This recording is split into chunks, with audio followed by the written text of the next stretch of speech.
YouTube, what's good, guys? It's your boy TD, and I'm back again with another video from Fantasy Good Sports, guys. And today's video is going to be on my top 5 IDP breakout linebackers. Yes, guys, my top 5 linebackers that's going to break out for 2023. Now, listen, I play in a lot of IDP leagues, and I have a lot of subscribers that are in my listener leagues. Make sure you sign up for them. Sign up for my OnlyFans. The link is in the description box.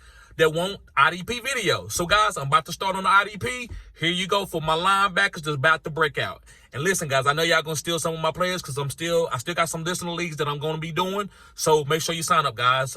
This is cutting edge content. Make sure you hit the like button. Okay, the first linebacker, guys, that I believe is gonna have a breakout season is Nick Bolton from the Kansas City Chiefs. Yes, guys, Nick Bolton. Now listen, Nick Bolton, guys, is a phenomenal linebacker. I mean, I'm talking about from sideline to sideline. If you look at his stats in the playoffs, not just fantasy football playoffs, but in the real playoffs, this guy was having a lot of over 10 tackle games. And in my leagues, guys, if you get 10 tackles, you get a bonus, a 3-point bonus. So, guys, 10 tackles is kind of what you look for linebackers. If a guy can get 10 tackles a game, that's a linebacker that you want. So, average that up. How many times did this linebacker get 10 tackles a game? If he did that more than 7 or 8 times, maybe 9 times, he is a elite linebacker. Now, we're not counting the picks and the forced fumbles that's going to happen that's going to boost your points, because I give up 6 points. I get 6 points in my leagues for sacks.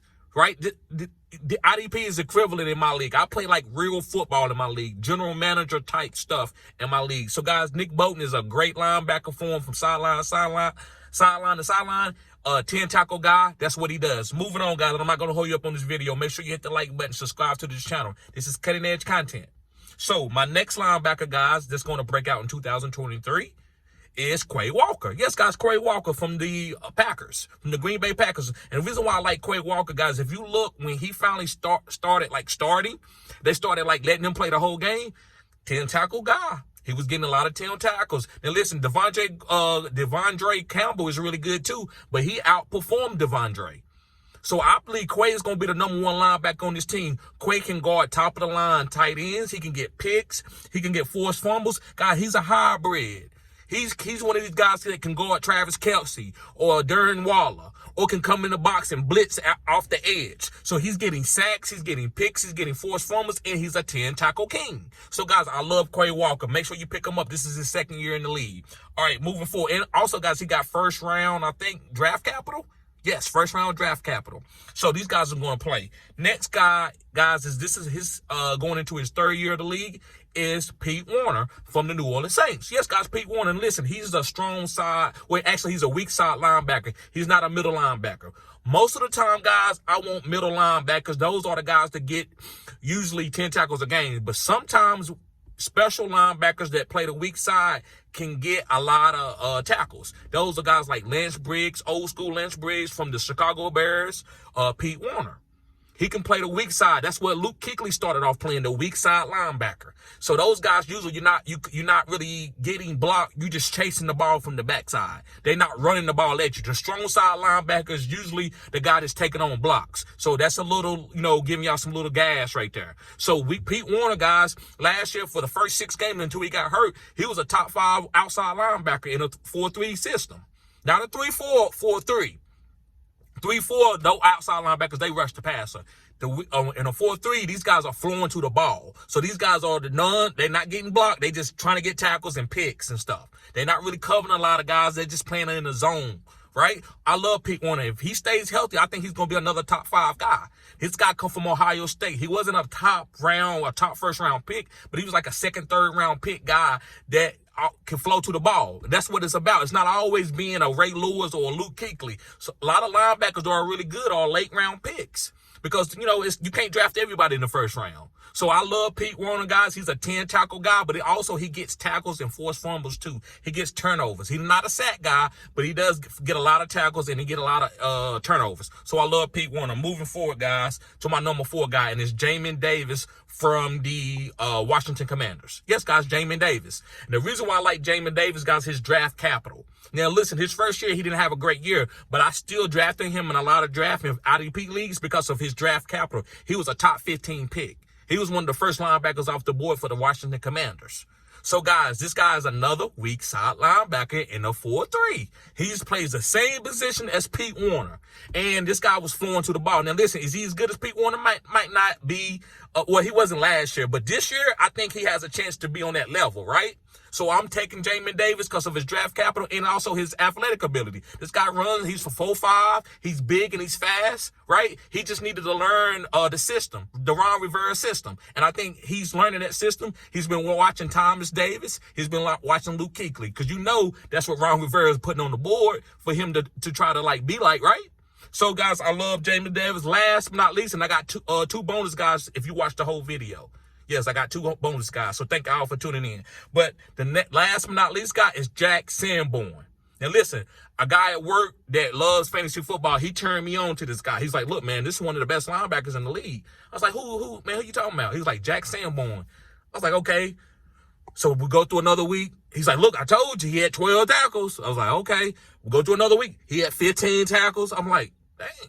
We'll go to another week. He had another 15 tackles. I was like, okay. So I put the heart on him in the sleeper app, and this guy started booming. So Jack Sanborn, until he got hurt, guys, down the stretch, he was the number one linebacker in tackles. Now, that team was like giving up a lot of points. So that's another thing. This is another. I'm giving y'all some fire content. If you can find a good linebacker on a team that is losing, like they losing a lot of games, that means they getting ran on a lot. So the more runs another team do, the more tackles is going to be for the defense. So that's another little caveat. Sometimes you got to go to a team that's going to get whooped a lot and go find a linebacker on that team that's, maybe he just coming in because he's going garbage time or he's not really highly drafted, but they gave up on the season. You can find a sleeper. That's how you find sleeper IDPs, but that's for another video. I'll talk more about strategy later. But Jack Sanborn, guys, I'm taking him this year. So they got Tremaine Edmonds to be the big-time linebacker for them. I think they're gonna move Jack Sanborn to the weak side linebacker. Again, y'all see my common denominator here? Those weak side linebackers in 4-3s flows to the ball, and they cause turnovers, and they get free runs to the running back. So that's why I love Jack Sanborn. Take him. He played for the Chicago Bears, guys. Yes, the Chicago Bears. Make sure you pick up Jack Sanborn. So I got two bonus guys for you guys, and the first bonus guy is Patrick Queen from the Baltimore Ravens. And listen, when Roquan got there, Patrick Queen, he shot up. I think they had Patrick Queen taking on linemen, and he's a smaller guy. He's like 225. And so he's fast. So he can't get off linemen. Roquan is 250, 260, and can move. But he can take on guards and get off of them. You know what I'm saying? And bam, make the plays. So Roquan, to me, is still, I don't got him on this video because, he's not a breakout. He's a big-time linebacker. Everybody know who Roquan is. But I think the guy who's going to be playing like a weak side, he's in a 3-4, but he's not going to be taking on blockers. It's like the weak side of a 4-3 linebacker. That same type of position is going to be Patrick Queen. Patrick Queen led this team in tackles when Roquan got there.